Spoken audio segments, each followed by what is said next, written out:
Juan Soto's contract. It's been coming up a lot in this last 2 weeks just because of his start. He's the head runner of the MVP for the American League. He's having a blast in New York. The, the Yankees are rolling.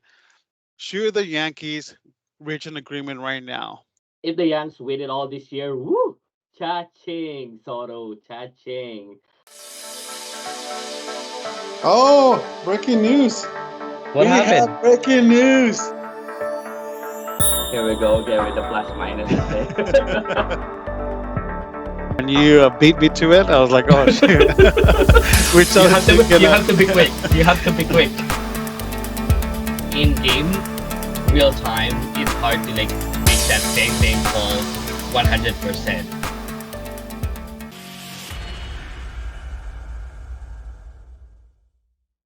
Hello, hello, hello. We are back again. Saturday Sliders.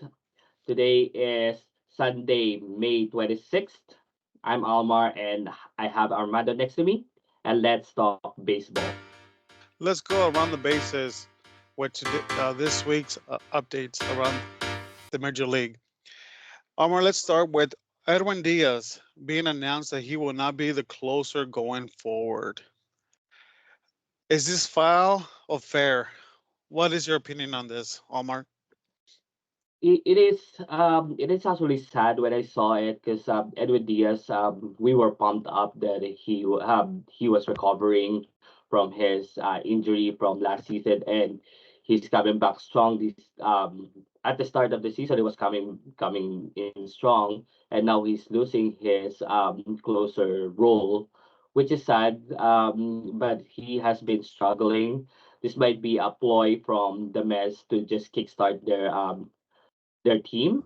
Maybe he could relive his former form, but it's sad that he's losing his closer role. Maybe sometime after the All Star break he can regain that closer role. We hope so because Edwin Diaz has been good in that position, right?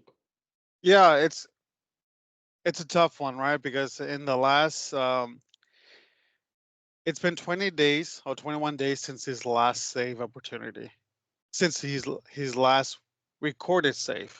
So in those 20 days, he has blown three saves opportunities, and he came an appearance with on a non-save opportunity with a 4-run lead, and he lost the game. So is it fair? No, it's not, right? But the issue is that I have with this is like he's getting paid as a star player. He's getting paid as a top reliever. So to have him come in the seventh inning as a regular reliever, I do have a problem with that. He is your guy. You paid him, saying you're the guy. I think you need to keep him in the ninth or extra innings at the end of the games, even if it depends on game situation. Keep him in the later innings,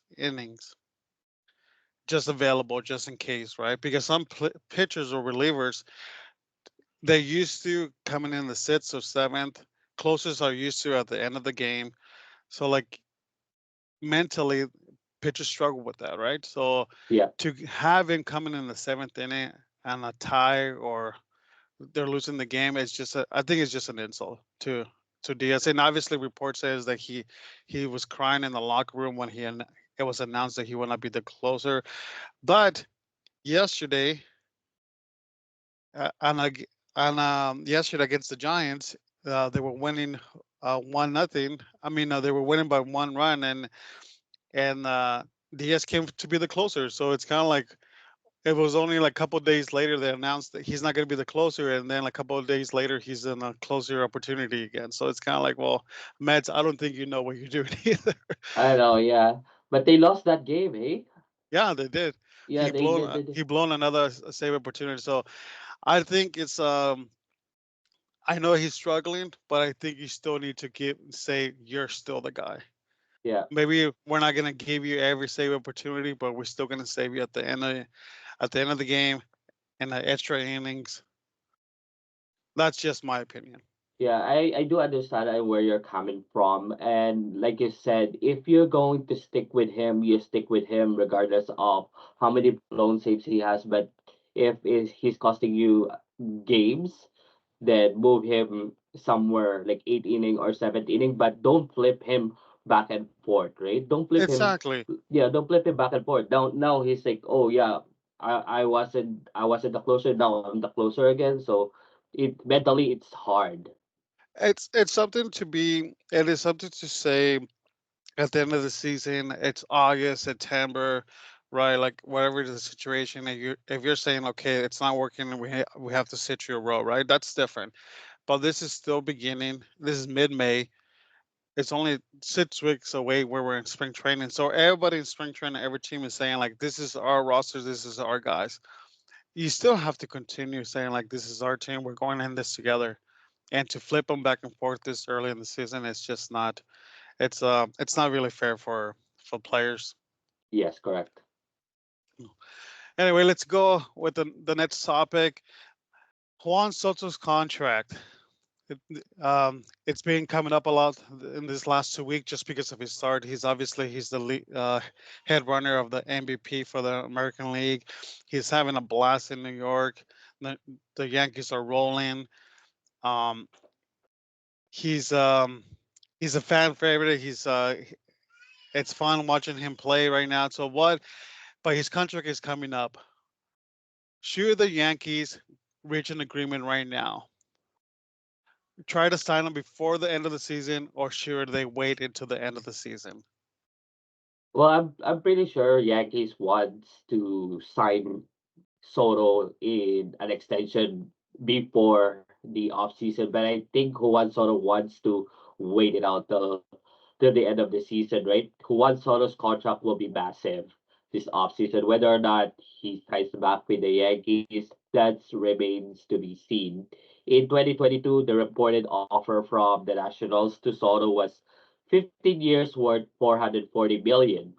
And by the looks of it, he might get more than that. And if the Yanks win it all this year, woo! Cha-ching, Soto, cha-ching. I see Soto getting around 10 years, 600 million. He will not get the Otani money, but he will get close.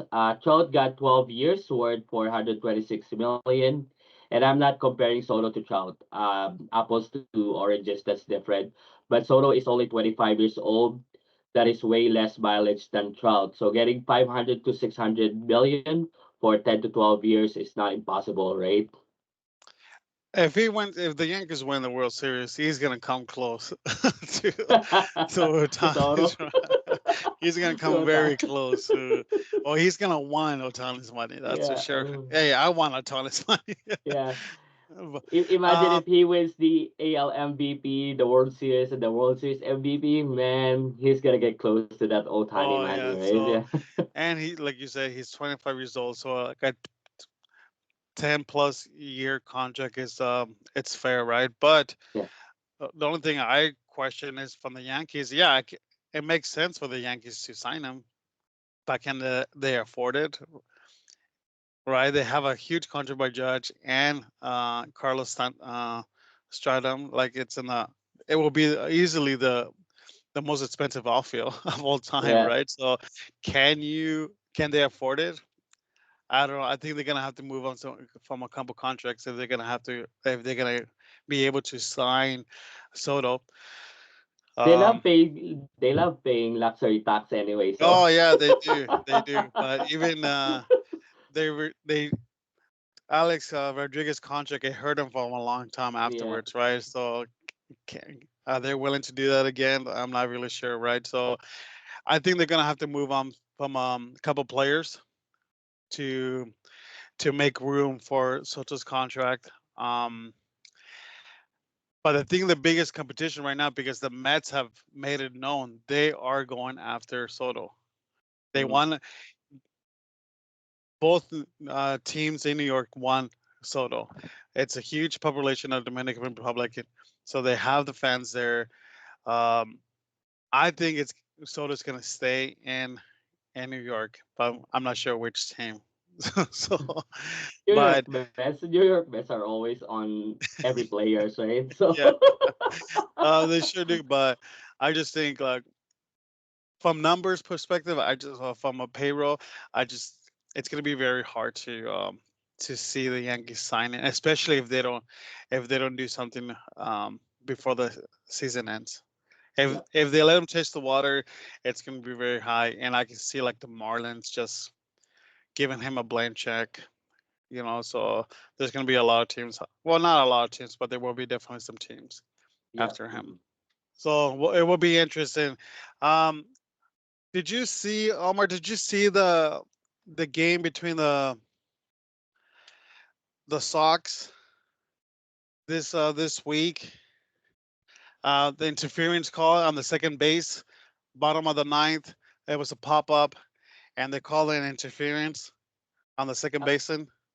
I saw the replay on X, and my initial reaction was, "Come on." Yeah, That is the weakest call to end the game if I have ever seen one. But as much as I remember about the rule is you have to give the fielder a chance to get the ball, right? If I remember correctly, I saw this with the Jays game before. Jose Reyes was on second, a pop up on short. Jose went back to the second base bag, ducked, and the fielder hit him. What was he supposed to do there? I mean, rules are rules, but Henderson bumped to the runner as opposed to the runner bumping on him.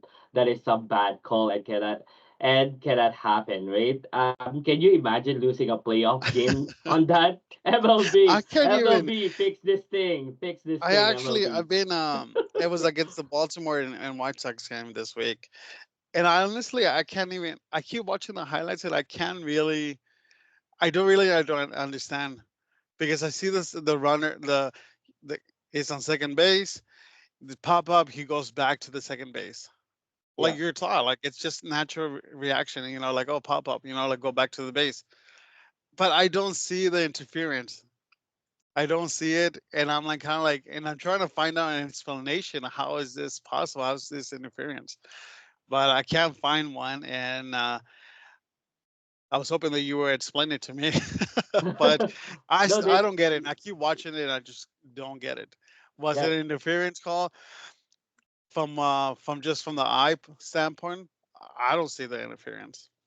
Yeah, like I said, it's really, really minimal because Henderson was coming behind the runner, right? And then Right. he bumped on the runner because the runner was looking at the ball too, and he was like going towards the second baseman, which is like you said, you're taught to do as a runner, right, on a pop up. But Henderson was looking at the ball too when he bumped it. It's like it was the hand, I think, when they collided. It's not even a collision. It's like just like a oh, Yeah. excuse me, I'm here, Yeah. right? It was kind of like you know, touching the. But it was so confusing because of the home umpire. Like he Yeah. just knew the situation right away, and I was like, "Oh, it's kind of confusing." Even though, even the second baseman Well, was confused. was it It's like, even? This is or what's shortstop. I confusing. don't even know. Like, Well, was it even like Can you remember? Was it an infield fly rule too? I think it yeah, was. Yeah. yeah, So he was. infield fly rule, the batter was out, right? Regardless of what It's very happened, confusing play. regardless of what happens on the ball, the batter's out, right? Infield fly rule, right? Yeah, and it's just like people are just. I've been hearing a lot of media on social media saying this is the worst call in history, and I'm like, well, let's. I don't want to make a judgment call before I understand the rule, Yeah. because right. So it's a very bizarre play. Obviously, I guess it happens more often than I thought, right? So, Yeah. but Yeah. yeah, it's You. very bizarre play, and but like definitely a lot of people were talking about it this week. So Yeah. It's a gray area rule.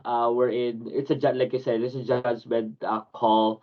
The rule is you have to give the fielder the chance to field the ball, right? So, but yeah, it's a gray area, and it's a to end the game like that. It's just yeah, it's the worst yeah, call. but we talked about it in past episodes. Empires, it's a human interaction. It's a human interaction game. It's part of the game. So Yeah. and it's good and bad sometimes, but it's more good than bad. Correct. Perfect. Now for the last topic of around the bases, the Phillies, as we have talked about it in past episodes, they're just continuing the hot streak. Right now, they are tied with 2001 Mariners for the record. Obviously, the Mariners had 116 wins, and right now the Phillies they are on pace for that 116 wins. First of all, what's your opinion, and is this a significant number?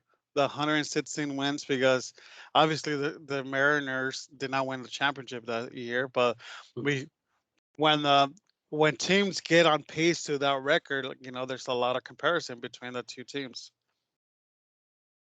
And we're not calling over under on 116, right? Or just like calling if they're gonna reach Well, that, we right? can definitely do it. It's a numbers game. We can Yeah. definitely do it. Yeah, this Phillies team is dangerous, a great mix of pitching and hitting. It'll be interesting to see if they can keep it up. Yes, they can keep winning, challenge the Braves for the NL East Division title, and even surprise us in beating the Dodgers for the NL pennant, right? This team has all the tools to do it, but 116 wins is a bit high for my liking. They can win 100 games. That is not your question, correct? I No. say I say way under 116 wins. That is an absurd number for any team. Maybe around 102 or 100, 102 to 105 wins, and I say they'll get to 102 this year. Yeah, I'm with you. I just don't think. Obviously, the 2001 Mariners were a very talented team. They were loaded, but yes, they won 116 wins, but they also lost in the Yeah, playoffs, right? So they lost to the Yankees. So I don't think it's a number that really people should be concentrating on, because they didn't win the World Series, right? Like if they would have won the World Series, it would be something, right? So, but they didn't.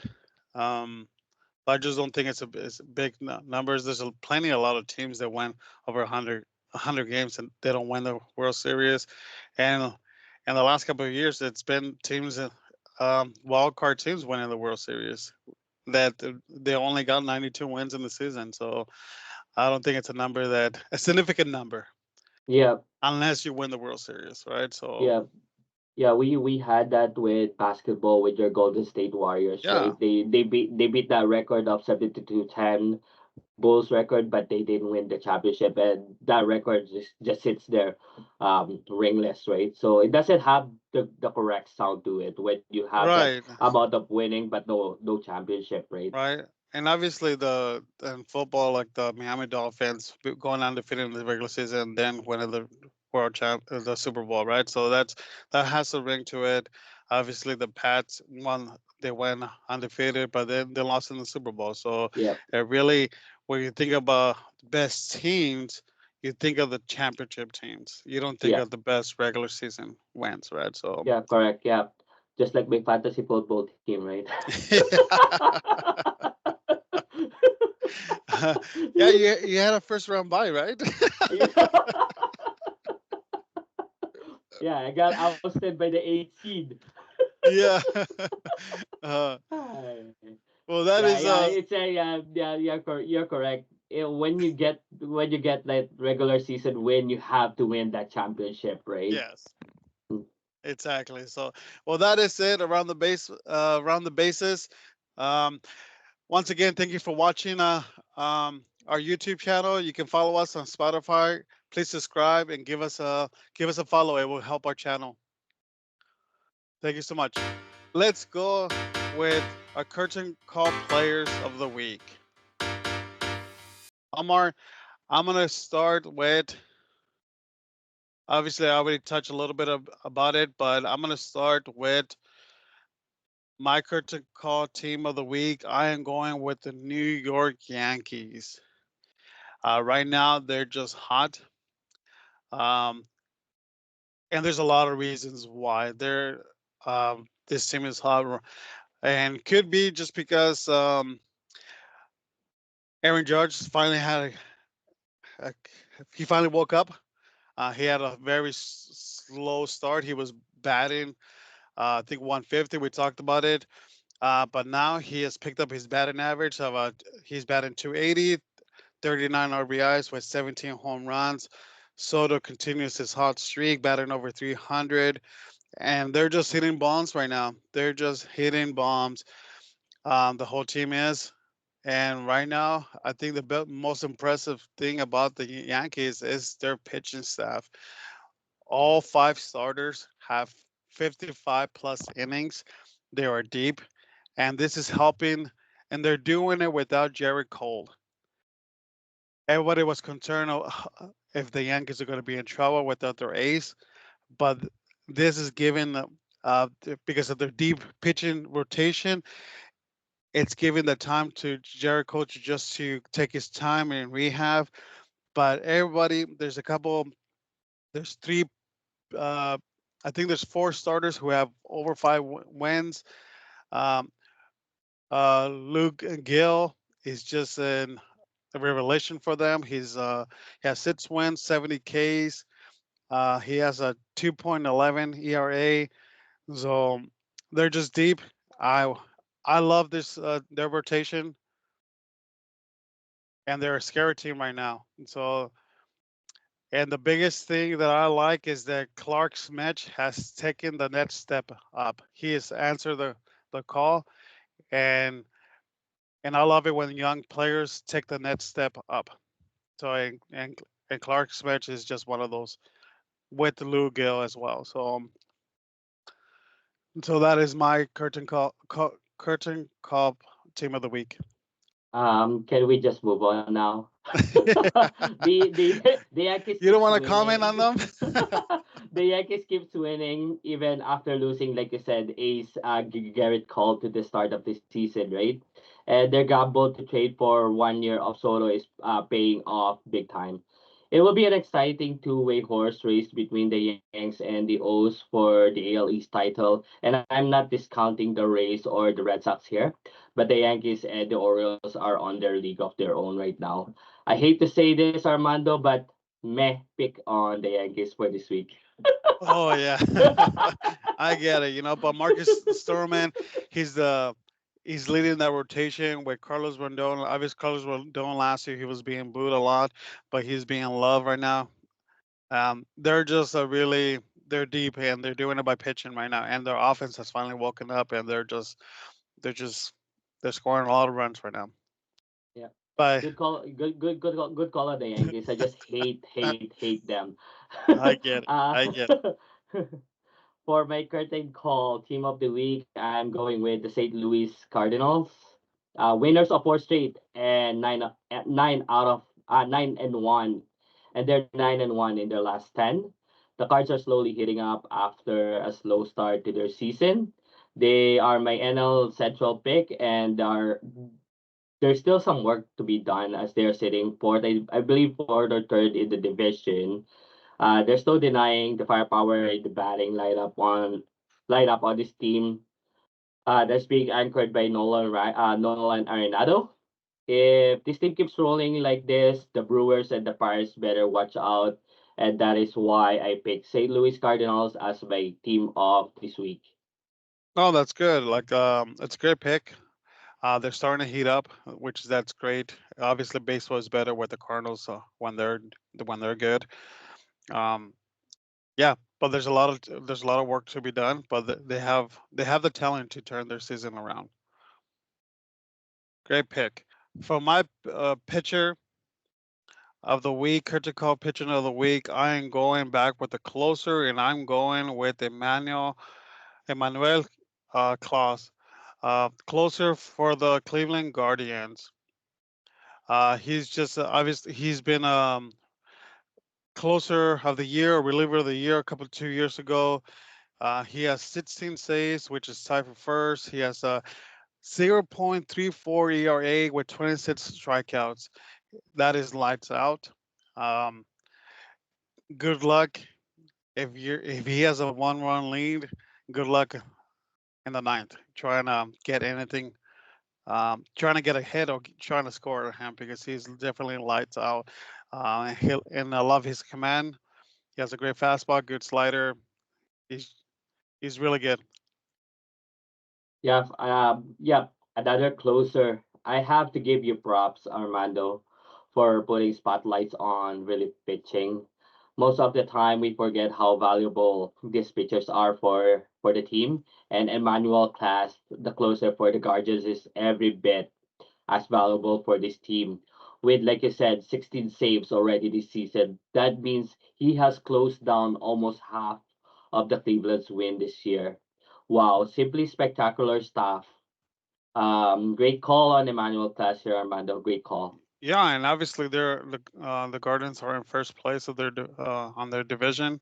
Obviously, it was a pick'em division from us picking our division winners. But yeah, the Guardians are doing good, and part of it is because of Emmanuel um, having his success. But he's one of the top relievers in the league, and I I love my relief pitchers. They're part of the game, right? They're part of the Yeah, team, and so yeah. So that's my pitcher of the week. good call again on closers again. And yeah, great job there. For my curtain call pitcher of the week, I am going with, like I said, Luis Hill of the New York Yankees. Mm. Where would this team be without the supporting cast of this Yankees starting pitchers who had to step up in the absence of ace Garrett Cole? Luis Hill, like I said, is 6-1 with 2.11 ERA with 70 punch outs. At his last start on Thursday against the Mariners, Hill went 6 and a third, allowing only one hit with no runs, eight strikeouts, and only two walks. Amazing pitching performance this week from Hill, and that is why Luis Hill is my pitching curtain call of this week. Yeah, obviously, that's part of the reason why I picked the Yankees as my curtain call team of the week. But that's part of it. Like they have a deep rotation, and Luis Hill is part of it, right? So he's one of the young pitchers that they have stepped up, right? So everybody was wondering, well, like Jared Cole, everybody was concerned with the pitching rotation, but Luis Hill has answered the call. He has stepped up to the challenge, and he's saying like, I am a force in this rotation. I'm just not the third, fourth starter. I want to be an ace, and he's pitching like an ace. Yeah, And for my curtain call player of the week, I'm going with Catel Marte, Dominican player. Um, he had a 21 game hitting streak. Um, he is batting over 280 to 10 home runs, 27 RBIs. That just doesn't stand out, but the fact is that he's been the one of the reasons why Arizona is still in the mix, just because he just keeps being the light in that team, and Arizona is starting to turn things around, and part of it is because Ketel Marte is doing that. He he is hot, and obviously, anytime you have a hitting streak of 20 games, it's no picnic. So he is my curtain call player of the week. yep, good call on Ketel Marte here, Armando. He's putting in a good number so far this season, and it's keeping, like you said, the D-backs afloat in the very, very competitive NL West. Good call on And I have to Ketel. say, also his glove is very impressive. He plays very good defense. So he's a all around good player. Another good call there, Armando, for your position player of the week. And for my own curtain call position player of this week, I'm going with Kyle Tucker of the Houston Astros. Kyle Tucker is tied for most home runs in the majors with Aaron Judge and Gunnar Henderson with 17 home runs. Kyle also is second to only Judge in RBIs with 37. Currently batting 281, Kyle has 6 hits and 23 at bats with 4 home runs and 8 RBIs with 4 walks in the last 7 days. And that is why I picked Kyle Tucker as my position player of this week. Nice. No, he's having a great season. I love it. I was actually um considering him to be my Curtin Cup Player of the Week. But there's so many good players right now. There's just so many. Like obviously Judge was a consideration, but Marte with his 21 hitting streak, I was kind of like, oh, I should be. And he's been doing good. So, but no, great Yeah, precision. I was yeah, thinking we about don't him. want to talk about all Yankees, right? Yeah, exactly. That's why. That's why I was like, I'll talk to about him. I'll talk about Judge and the team success. But no, there's Tucker's a great pick. Good job. Yeah. All right, well, let's go with our Giants and Blue Jays update. I'll start it off with the Giants update. What can I say? Baseball is good right now for the Giants. uh, no, obviously, 2 weeks ago, from our last episode, um, it was rock bottom for the Giants. There was a lot of a lot of head scratching. What's going on? Where did the Giants go wrong? Um, there were 6 games under 500. They were also 6 games under the last wild card position. Maverick and Farhan, the GM, they went to the media calling the team out that they were not performing. Um, we talked about it,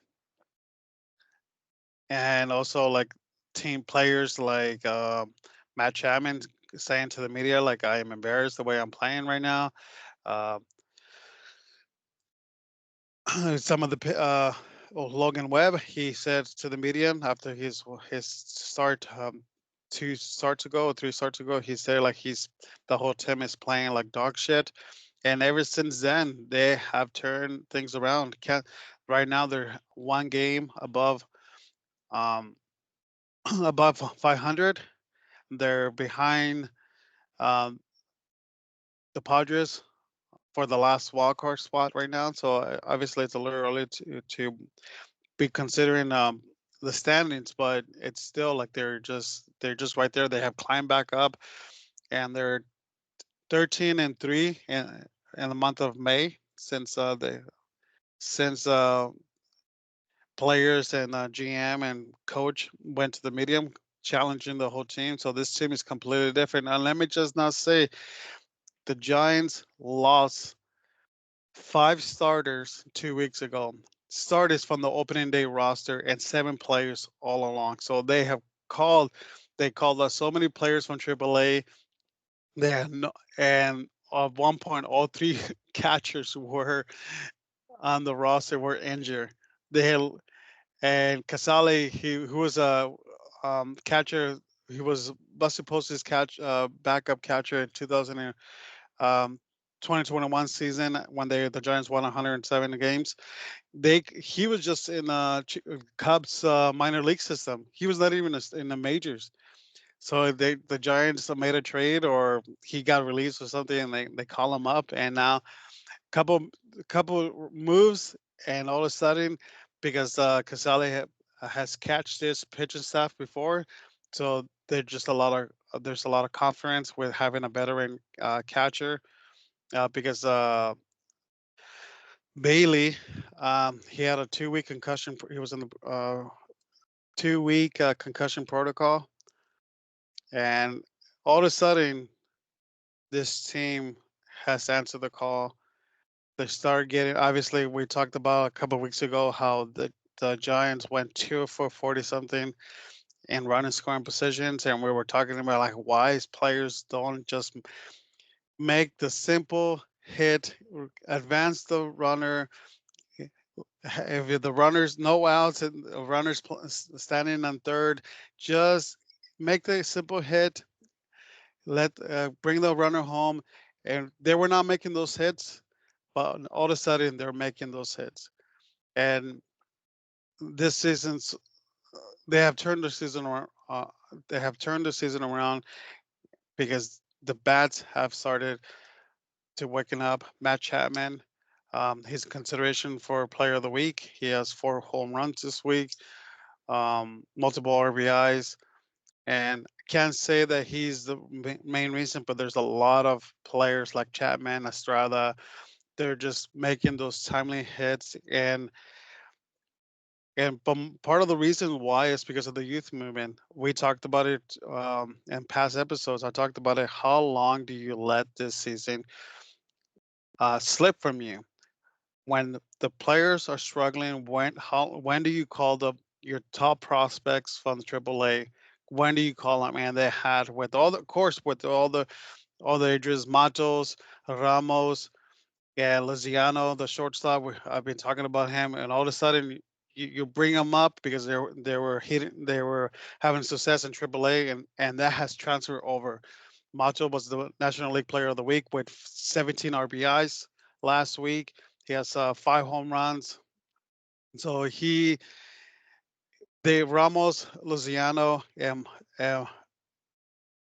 are part of the reasons, and Matos are part of the reason why the Giants have turned the season around because of the youth movement, and that has let other players like Chapman kind of like relax a little bit because maybe Chapman was putting too much pressure, like the fact that he was carrying the team, but with this youth movement has they it has relaxed the whole team, and obviously the pitching staff is not the issue. It was just the timely hitting, and um, but I do want to give one player. Um, Obviously, um, stats. It won't. This player is not going to show up in the stats. He's not going to be an all star. He's is not going to show on the stats. But Lamonte Wade Jr. has a close to 21 walk percentage right now. He leads the majors in walks, and he has a 4.481 on base percentage. He's first in the majors, and he's been the reason why they keep been scoring because he's been getting on base. And of course, we love players that get on base. You gotta love that, right? Well, yeah, at least one of us is happy about our team, right? That our last episode, both of us are like, oh my goodness, Oh this yeah, season, this season, we're cursing our team, right? yeah, we were ready. I was ready. Like, man, this is gonna be a painful. But we'll have to say there was a lot of injuries, right? So, and obviously John Ho Lee, we lost him for the season. And that was brutal because in 3 weeks we had three center fielders crash the same wall at Oracle, and we lost them. Austin Slater is injured. John Hon Lee was done for the season. Matos, he had the same crash at center field, but he robbed a homer, but he wasn't injured. But he was like after like, well, we got to change the center field at Oracle because of the chain link fence. It's like we got to put some padding there. Too many players are getting hurt, but yes, we were 2 weeks ago. We were very depressed, but the Giants have woken up. They're having the time ahead, so it's great. So Yeah, but put some strobe lights on that warning, warning sign there, right? yeah, and they swept the Pirates. Um, and right now they're playing their last game in New York against the Mets, and they're going for another sweep.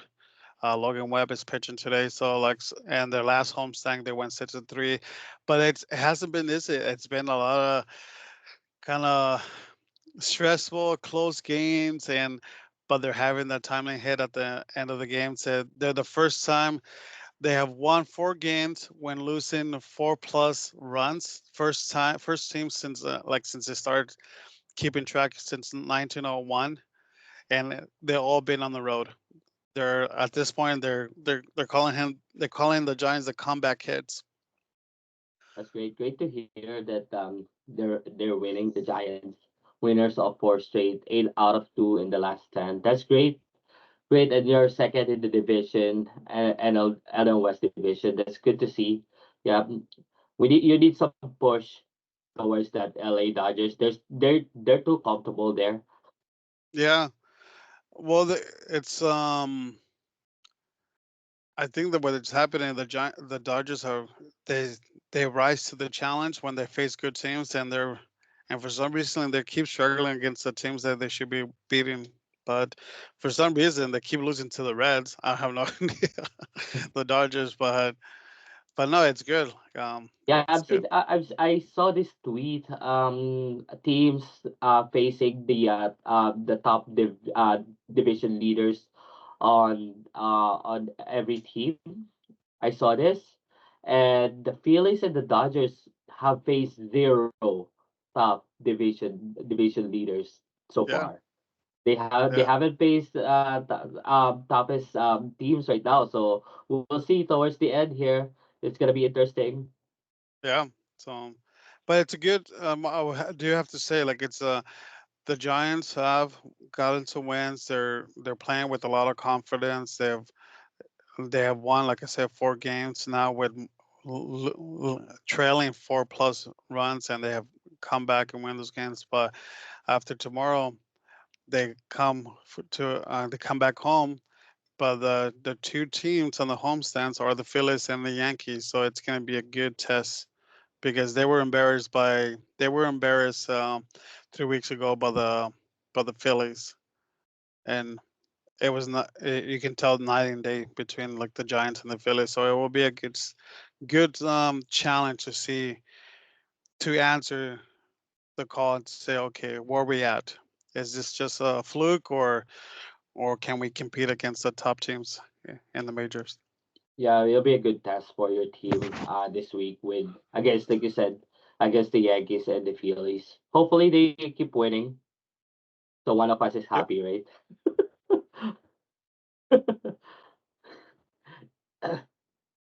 Good update there on your for the Giants there. For your Blue Jays update this week, the struggles of the Jays continues.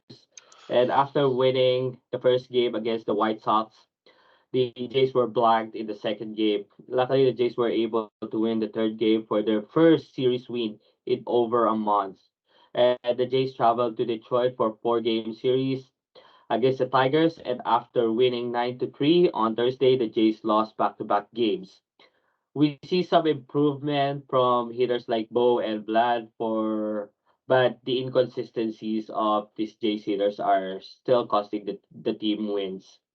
The starting pitchers are holding their own as evidence of yesterday's game. Jose Barrios' stat line. Barrios went 7 innings, allowing only 2 earned runs, but the Jays still fell 2-1 against the Giants. There are rumors of trading Bo Ed or Vlad, maybe both, if the Jays keep losing. So one of the top teams mentioned as trade destination for Vlad is your Giants, Armando. And at this point, it's just all talks. But if the Jays keep losing, it is not far from reality that they might be sellers before or on the trade deadline. And that is it for now for your Blue Jays update. I don't want to cry. No, it's yeah, it's sad because